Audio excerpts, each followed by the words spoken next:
Sa bayan ng San Isidro, may isang lumang alamat tungkol sa apat na magkakaibigang babae na pinaghihinalaang mga mangkukulam. Noong una, mga tagapaggamot sila hanggang sa may isang gabi ng dilim na nagbago ang lahat.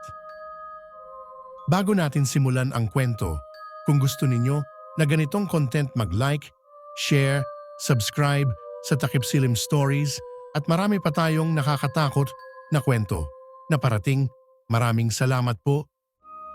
Ang San Isidro ay isang tahimik na baryo sa gilid ng bundok.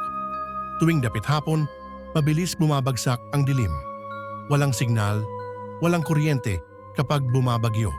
Dito nakatira si Rosa, isang dalagang nagbabalik baryo mula Maynila.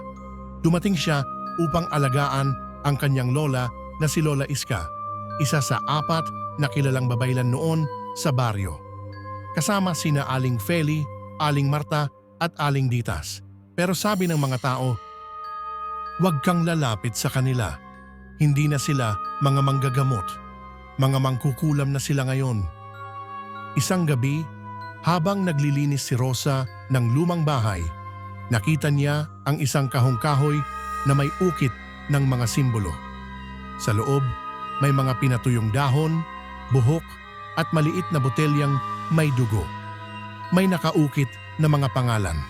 Isa rito ang sa kanya. Bakit kaya nandito ang pangalan ko? Sino kaya gumawa nito? Hindi lahat ng sugat ay nakikita, Apo. May mga sumpang nasa dugo. Nanginginig si Rosa. Noon niya napansin, nakatayo ang tatlong matandang babae sa labas ng bahay.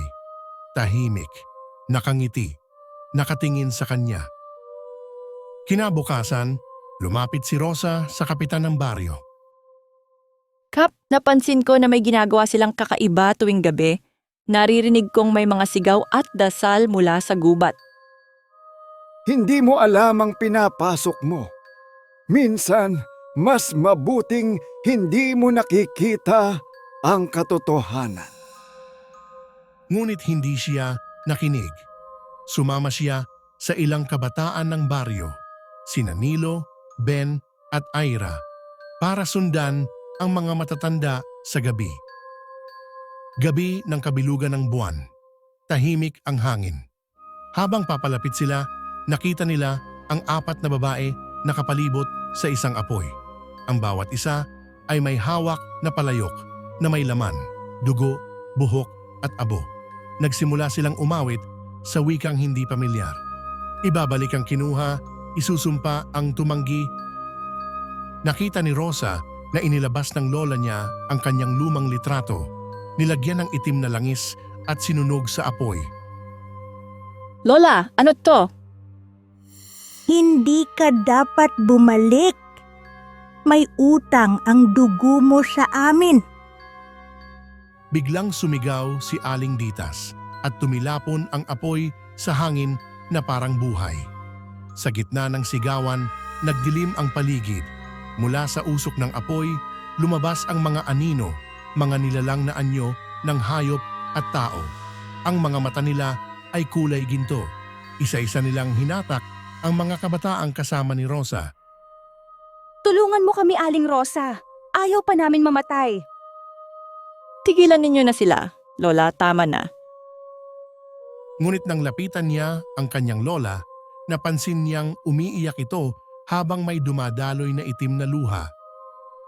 Hindi ko na sila mapigilan, Rosa. Kami man ay sinumpanan ng ating dugo.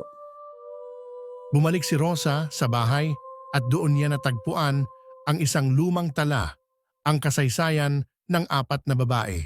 Sila pala ay dating babaylan na pinatay ng mga sundalong banyaga isang siglo na ang nakalipas. Ngunit bago sila mamatay, nanumpa silang babalik sa bawat henerasyon ng kanilang dugo. At si Rosa ay apo ng isa sa kanila, kaya siya tinawag para bumalik. Lumipas ang ilang gabi, wala nang nakakita sa mga matandang babae. Ngunit gabi-gabi may mga alingaw-ngaw sa hangin. Mga bulong, mga sigaw, mga tawa ng babae. Sa huling gabi, bago siya umalis, tumingin si Rosa sa salamin. Nakita niya ang 4 na anino sa likod niya. At sa salamin, lumitaw ang mukha ni Lola Iska. Ang dugo ay hindi matatakasan kasi isa ka sa amin. Pagmulat ni Rosa, wala na ang salamin. Ngunit sa kanyang mga kamay, may marka ng itim na hugis buwan. Hanggang ngayon, sa San Isidro, sinasabing may 4 pa ring naglalakad sa gabi. Mga babaeng nakaputing duster, dala ang kanilang mga kulam at sumpa. Sila ang mga anak ng gabi at ang dugo nila ay dumadaloy sa mga taong katulad mo. Kung nagustuhan mo ba ang kwento, huwag kalimutan mag-like, share, and subscribe sa Takip Silim Stories. Maraming pa tayong nakakatakot na kwento na parating. Hanggang sa muli.